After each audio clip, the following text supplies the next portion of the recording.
Chapter 2 The Vanishing Glass. Nearly 10 years had passed since the Dursleys had woken up to find their nephew on the front step, but Privet Drive had hardly changed at all.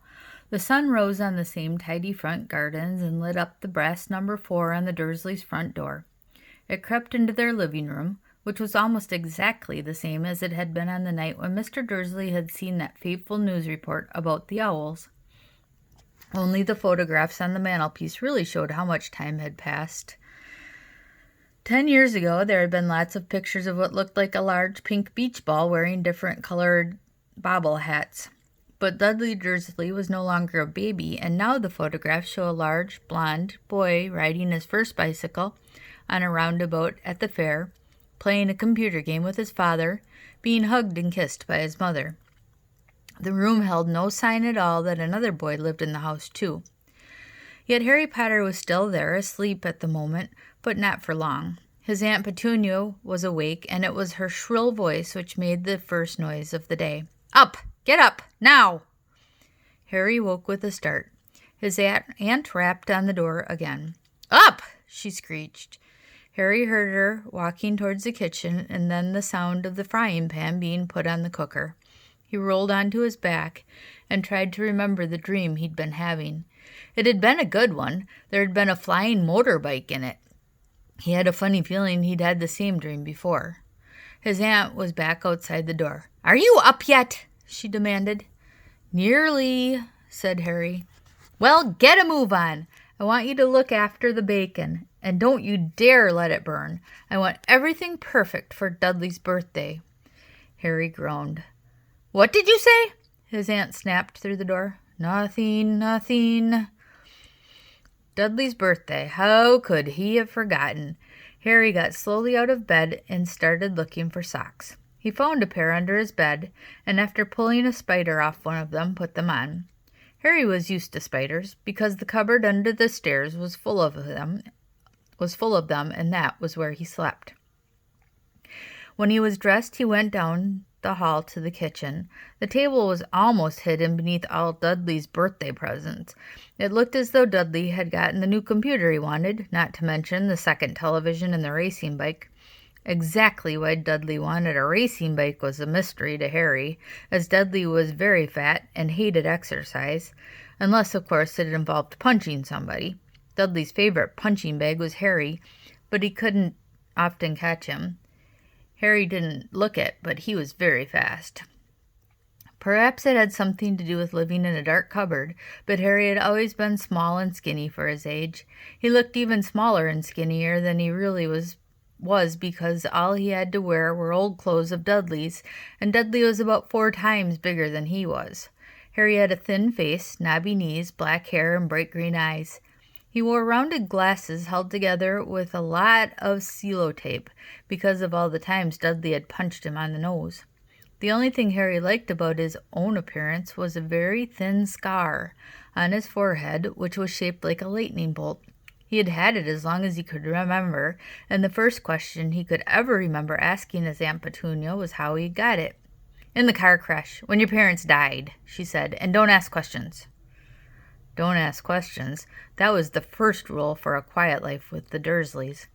Uncle Vernon entered the kitchen as Harry was turning over the bacon. "Comb your hair," he barked by way of morning greeting. About once a week, Uncle Vernon looked over the top of his newspaper and shouted that Harry needed a haircut. Harry must have had more haircuts than the rest of the boys in his class put together, but it made no difference. His hair simply grew that way all over the place. Harry was frying eggs by the time Dudley arrived in the kitchen, and with his mother.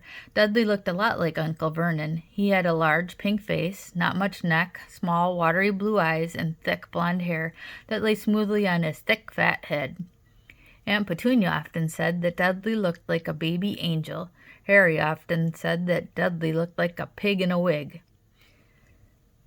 Harry put the plates of egg and bacon on the table, which was difficult as there wasn't much room. Dudley, meanwhile, was counting his presents. His face fell. 36, he said, looking up at his mother and father. "That's 2 less than last year." "Darling, you mustn't You haven't counted Aunt Marge's present. See, it's here under this big one from Mummy and Daddy. All right, 37 then, said Dudley, going red in the face. Harry, who could see a huge Dudley tantrum coming on, began wolfing down his bacon as fast as possible in case Dudley turned the table over. Aunt Petunia obviously sensed danger, too, because she said quickly, "And we'll buy you another 2 presents while we're out today. How's that, Popkin? 2 more presents. Is that all right?" Dudley thought for a moment. It looked like hard work. Finally, he said, "So I'll have 39 sweetums," said Aunt Petunia. Oh, Dudley sat down heavily and grabbed the nearest parcel. "All right, then." Uncle Vernon chuckled. "Little Tyke wants his money worth, just like his father. Attaboy, Dudley." He ruffled Dudley's hair. At that moment, the telephone rang, and Aunt Petunia went to answer it while Harry and Uncle Vernon watched Dudley unwrap the racing bike. A sign camera, a remote control airplane, 16 new computer games, and a video recorder. He was ripping the paper off a gold wristwatch when Aunt Petunia came back with the telephone, looking both angry and worried. "Bad news, Vernon," she said. "Mrs. Figg's broken her leg. She can't take him." She jerked her head in Harry's direction. Dudley's mouth fell open in horror, but Harry's heart gave a leap. Every year on Dudley's birthday, his parents took him and a friend out for the day, to adventure parks, hamburger bars, or the cinema. Every year Harry was left behind with Mrs. Figg, a mad old lady who lived 2 streets away. Harry hated it there. The whole house smelled of cabbage, and Mrs. Figg made him look at photographs of all the cats she'd ever owned. "Now what?" said Aunt Petunia, looking furiously at Harry as though he'd planned this. Harry knew he ought to feel sorry that Mrs. Figg had broken her leg, but it wasn't easy when he reminded himself it would be a whole year before he had to look at Tibbles, Snowy, Mr. Paws, and Tufty again. "We could phone Marge," Uncle Vernon suggested. "Don't be silly, Vernon. She hates the boy." The Dursleys often spoke about Harry like this, as though he wasn't there, or rather, as though he was something very nasty that couldn't understand them, like a slug. "What about, what's her name, your friend, Yvonne? On holiday in Majorca, snapped Aunt Petunia. "You could just leave me here," Harry put in hopefully. He'd be able to watch what he wanted on television for a change, and maybe even have a go on Dudley's computer. Aunt Petunia looked as though she'd just swallowed a lemon. "And come back and find the house in ruins," she snarled. "I won't blow up the house," said Harry, but they weren't listening. "I suppose we could take him to the zoo," said Aunt Petunia slowly, "and leave him in the car." "That car's new. He's not sitting in it alone." Dudley began to cry loudly. In fact, he wasn't really crying. It had been years since he'd cried, but he knew that if he screwed up his face and wailed, his mother would give him anything he wanted. "Dinky Duddiums, don't cry. Mummy won't let him spoil your special day," she cried, flailing her arms around him. "I don't want him to come," Dudley yelled through huge pretend sobs. "He always spoils everything." He shot Harry a nasty grin through the gap in his mother's arms. Just then the doorbell rang. "Oh, good Lord, they're here," said Aunt Petunia frantically. And a moment later, Dudley's best friend, Piers Polkiss, walked in with his mother. Piers was a scrawny boy with a face like a rat. He was usually the one who held people's arms behind their backs while Dudley hit them. Dudley stopped pretending to cry at once. Half an hour later, Harry, who couldn't believe his luck, was sitting in the back of the Dursleys' car with Piers and Dudley on the way to the zoo for the first time in his life. His aunt and uncle hadn't been able to think of anything else to do with them, but before they left, Uncle Vernon had taken Harry aside. "I'm warning you," he said, putting his large purple face right up close to Harry's. "I'm warning you now, boy. Any funny business, anything at all, and you'll be in that cupboard from now until Christmas." "I'm not going to do anything," said Harry, "honestly." But Uncle Vernon didn't believe him. No one ever did. The problem was, strange things often happened around Harry, and it was just no good telling the Dursleys he didn't make them happen. Once, Aunt Petunia, tired of Harry coming back from the barber's looking as though he hadn't been at all, had taken a pair of kitchen shears and cut his hair so short he was almost bald except for his fringe, which he left to hide the horrible scar. Dudley had laughed himself silly at Harry, who spent a sleepless night imagining school the next day, where he was already laughed at for his baggy clothes and cello-tape glasses. Next morning, however, he got up to find his hair exactly as it had been before Aunt Petunia had sheared it off. He had been given a week in his cupboard for this, even though he had tried to explain that he couldn't explain how it had grown back so quickly. Another time, Aunt Petunia had been trying to force him into a revolting old jumper of Dudley's, brown and orange baubles. The harder she tried to put it over his head, the smaller it seemed to become, until finally it might have fitted a glove puppet, but certainly wouldn't fit Harry. Aunt Petunia had decided it must have shrunk in the wash, and to his great relief, Harry wasn't punished. On the other hand, he'd gotten into terrible trouble for being found on the roof of the school kitchens. Dudley's gang had been chasing him as usual, when, as much to Harry's surprise as anyone else's, there he was sitting on the chimney. The Dursleys had received a very angry letter from Harry's headmistress telling them Harry had been climbing school buildings. But all he'd tried to do, as he shouted at Uncle Vernon through the locked door of his cupboard, was jump behind the big bins outside the kitchen doors. Harry supposed that the wind must have caught him in mid-jump. But today, nothing was going to go wrong. It was even worth being with Dudley and Piers to be spending the day somewhere that wasn't school, his cupboard, or Mrs. Figg's cabbage-smelling living room. While he drove, Uncle Vernon complained to Aunt Petunia. He liked to complain about things. People at work, Harry, the council, Harry, the bank, and Harry were just a few of his favorite subjects. This morning it was motorbikes. Roaring along like maniacs, the young hoodlums, he said, as the motorbike overtook them. I had a dream about a motorbike, said Harry, remembering suddenly. It was flying. Uncle Vernon nearly crashed into the car in front. He turned right around in his seat and yelled at Harry, his face like a gigantic beetroot with a mustache. Motorbikes don't fly! Dudley and Piers sniggered. I know they don't, said Harry. It was only a dream. But he wished he hadn't said anything. If there was one thing the Dursley hated even more than his asking questions, it was his talking about anything acting in a way it shouldn't.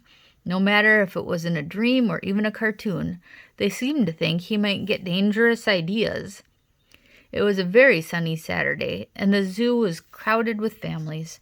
The Dursleys bought Dudley and Piers large chocolate ice creams at the entrance, and then, because the smiling lady in the van had asked Harry what he wanted before they could hurry him away, they bought him a cheap lemon ice lolly. It wasn't bad either, Harry thought, licking it as they watched the gorilla scratching his head and looking remarkably like Dudley, except that it wasn't blonde. Harry had the best morning he'd had in a long time. He was careful to walk a little way apart from the Dursleys so that Dudley and Piers, who were starting to get bored with the animals by lunchtime, wouldn't fall back on their favorite hobby of hitting him. They ate in the zoo restaurant, and when Dudley had a tantrum because his Knickerbocker glory wasn't big enough, Uncle Vernon bought him another one, and Harry was allowed to finish the first. Harry felt afterwards that he should have known it was all too good to last. After lunch, they went to the reptile house. It was cool and dark in there, with lit windows all along the walls. Behind the glass, all sorts of lizards and snakes were crawling and slithering over bits of wood and stone. Dudley and Piers wanted to see huge, poisonous cobras and thick, man-crushing pythons. Dudley quickly found the largest snake in the place. It could have wrapped its body twice around Uncle Vernon's car and crushed it into a dustbin, but at the moment it didn't look in the mood. In fact, it was fast asleep. Dudley stood with his nose pressed against the glass, staring at the glistening brown coils. "Make it move," he whined at his father. Uncle Vernon tapped on the glass, but the snake didn't budge. "Do it again," Dudley ordered. Uncle Vernon rapped the glass smartly with his knuckles, but the snake just snoozed on. "This is boring," Dudley moaned. He shuffled away. Harry moved in front of the tank and looked intently at the snake. He wouldn't have been surprised if it had died of boredom itself. No company except stupid people drumming their fingers on the glass trying to disturb it all day long. It was worse than having a cupboard as a bedroom, where the only visitor was Aunt Petunia hammering on the door to wake you up. At least he got to visit the rest of the house. The snake suddenly opened its beady eyes. Slowly, very slowly, it raised its head until its eyes were on a level with Harry's. It winked. Harry stared. Then he looked quickly around to see if anyone was watching. They weren't. He looked back at the snake and winked too. The snake jerked its head towards Uncle Vernon and Dudley, then raised its eyes to the ceiling. It gave Harry a look that said quite plainly, "I get that all the time." "I know," Harry murmured through the glass, though he wasn't sure the snake could hear him. "It must be really annoying." The snake nodded vigorously. "Where do you come from, anyway?" Harry asked. The snake jabbed its tail at a little sign next to the glass. Harry peered at it. Boa constrictor, Brazil. Was it nice there? The boa constrictor jabbed its tail at the sign again, and Harry read on. This specimen was bred in the zoo. Oh, I see. So you've never been to Brazil? As the snake shook its head, a deafening shout behind Harry made both of them jump. "Dudley! Mr. Dursley! Come and look at the snake! You won't believe what it's doing!" Dudley came waddling towards them as fast as he could. "Out of the way, you!" he said, pushing Harry in the ribs. Caught by surprise, Harry fell hard on the concrete floor. What came next happened so fast no one saw how it happened. 1 second, Piers and Dudley were leaning right up close to the glass. The next, they had leapt back with howls of horror. Harry sat up and gasped. The glass front of the boa constrictor's tank had vanished. The great snake was uncoiling itself rapidly, slithering out to the floor. People throughout the reptile house screamed and started running for the exits. As the snake slid swiftly past him, Harry could have sworn a low hissing voice said, "Brazil, here I come." "Thanks, amigo." The keeper of the reptile house was in shock. "But the glass," he kept saying. "Where did the glass go?" The zoo director himself made Aunt Petunia a cup of strong sweet tea while he apologized over and over again. Piers and Dudley could only gibber. As far as Harry had seen, the snake hadn't done anything except snap playfully at their heels as it had passed. But by the time they were all back in Uncle Vernon's car, Dudley was telling them how it had nearly bitten off his leg, while Piers was screaming it had tried to squeeze him to death. But worst of all, for Harry at least, was Piers calming down enough to say, "Harry was talking to it, weren't you, Harry?" Uncle Vernon waited until Piers was safely out of the house before staring at Harry. He was so angry he could hardly speak. He managed to say, "Go, cupboard, stay, no meals," before he collapsed into a chair and Aunt Petunia had to run to get him a large brandy. Harry lay in his dark cupboard much later, wishing he had a watch. He didn't know what time it was, and he couldn't be sure the Dursleys were asleep yet. Until they were, he couldn't risk sneaking to the kitchen for some food. He'd lived with the Dursleys almost 10 years, 10 miserable years, as long as he could remember, ever since he'd been a baby and his parents had died in that car crash. He couldn't remember being in the car when his parents had died. Sometimes, when he strained his memory during long hours in his cupboard, he came up with a strange vision. A blinding flash of green light and a burning pain on his forehead. This, he supposed, was the crash, though he couldn't imagine where all the green light came from. He couldn't remember his parents at all. His aunt and uncle never spoke about them, and of course he was forbidden to ask questions. There were no photographs of them in the house. When he'd been younger, Harry had dreamed and dreamed of some unknown relation coming to take him away, but it had never happened. The Dursleys were his only family. Yet sometimes he thought, or maybe hoped, that strangers in the street seemed to know him. Very strange strangers they were, too. A tiny man in a violet top hat had bowed to him once while out shopping with Aunt Petunia and Dudley. After asking Harry furiously if he knew the man, Aunt Petunia had rushed them out of the shop without buying anything. A wild-looking old woman dressed all in green had waved merrily at him once on a bus. A bald man in a very long purple coat had actually shaken his hand in the street the other day, and then walked away without a word. The weirdest thing about all of these people was the way that they seemed to vanish the second Harry tried to get a closer look. At school, Harry had no one. Everyone knew that Dudley's gang hated that odd Harry Potter in his baggy old clothes and broken glasses, and nobody liked to disagree with Dudley's gang. This is the end of chapter 2. See you tomorrow.